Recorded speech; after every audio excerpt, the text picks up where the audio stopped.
He experimentado de primera mano la creciente arbitrariedad y crueldad de los carceleros. Hellman se las arregla para hacernos recordar nuestros números, a veces con azotes y saltos, aumentando el agotamiento y la frustración.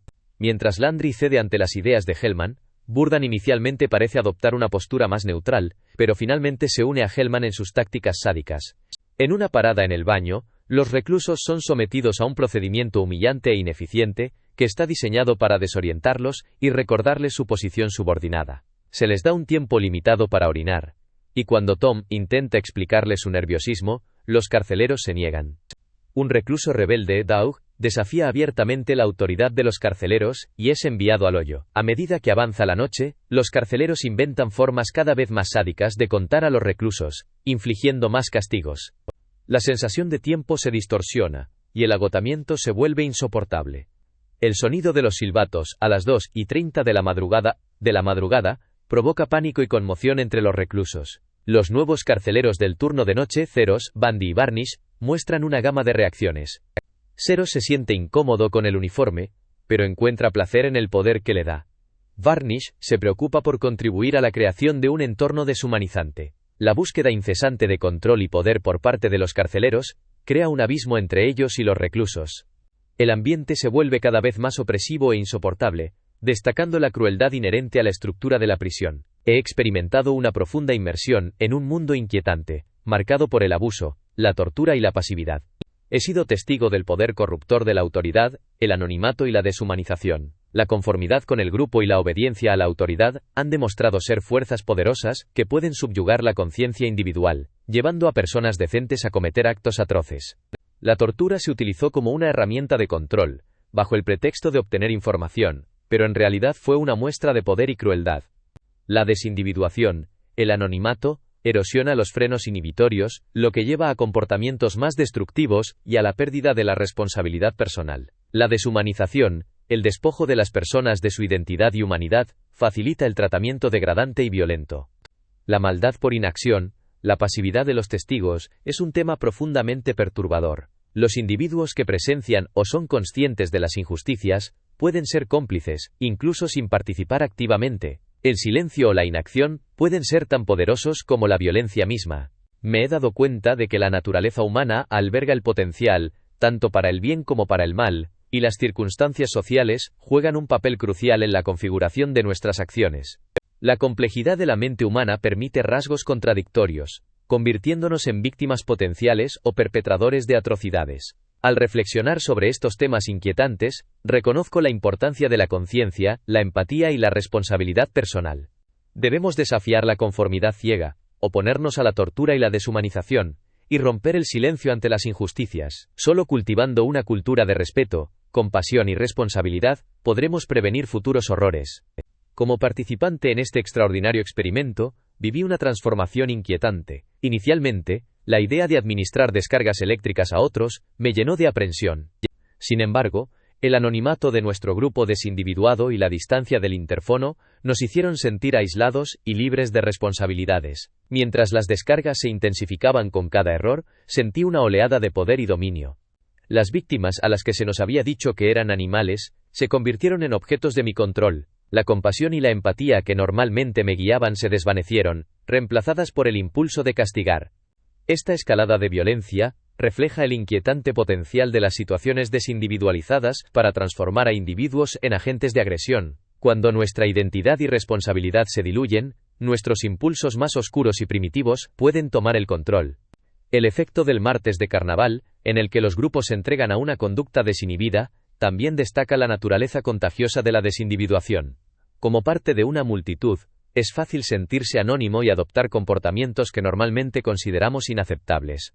La deshumanización, por otro lado, es un arma poderosa que se utiliza para justificar la crueldad. Al despojar a las víctimas de su humanidad, podemos hacer que sea más fácil infligirles daño.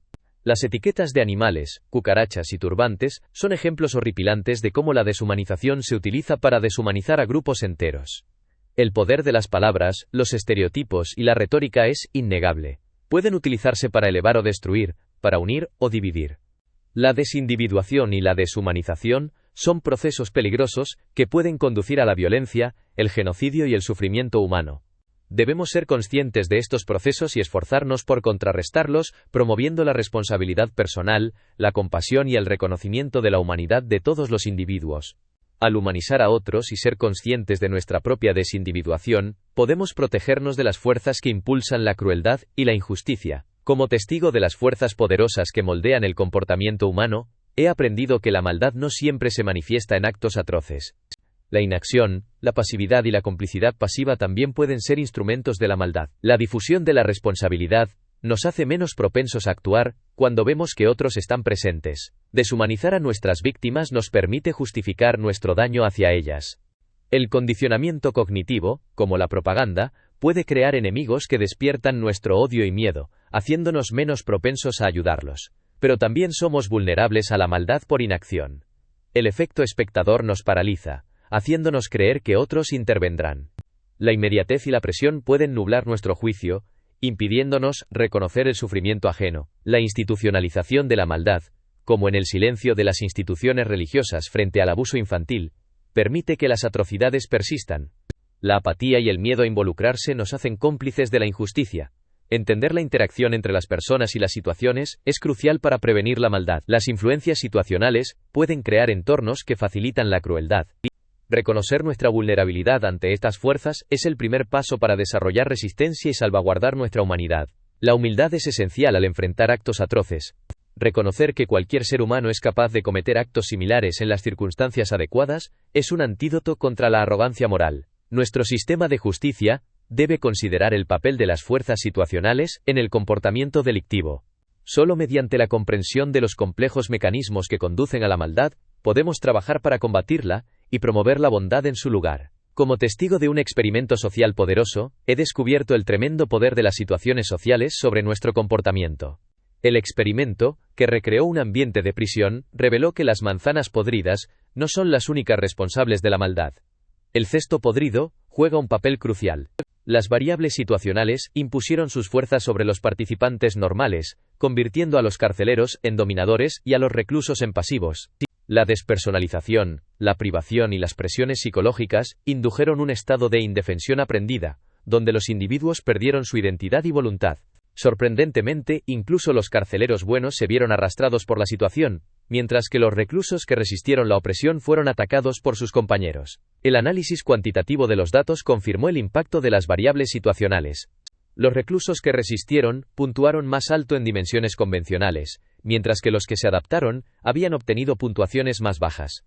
Además, las listas de adjetivos revelaron que los reclusos experimentaron emociones negativas intensificadas y fluctuaciones de humor, mientras que los carceleros exhibieron una relativa estabilidad. Sin embargo, tras finalizar el experimento, ambos grupos volvieron a la normalidad, demostrando la especificidad situacional de sus reacciones. El análisis de videos y audio mostró un aumento alarmante en el comportamiento hostil de los carceleros hacia los reclusos, especialmente durante el turno dirigido por John Wayne. También quedó claro que los carceleros, aunque no eran explícitamente malintencionados, también sufrían de negatividad y baja autoestima. Esta experiencia nos enseña la fragilidad de nuestras propias identidades y la facilidad con la que podemos sucumbir a las presiones de situaciones corruptas. Nos exhorta a examinar críticamente nuestro entorno y a oponernos a los sistemas y situaciones que pueden erosionar nuestra humanidad. Como un prisionero atrapado en las garras de la tiranía, me vi consumido por una vorágine de emociones. La negatividad impregnaba cada célula de mi ser, susurrándome que la esperanza era una ilusión, que la compasión era un espejismo.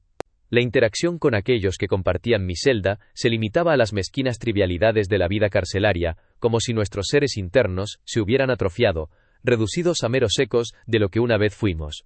En la implacable oscuridad de nuestras celdas, los carceleros se erigieron como titanes despiadados, deleitándose con nuestro sufrimiento.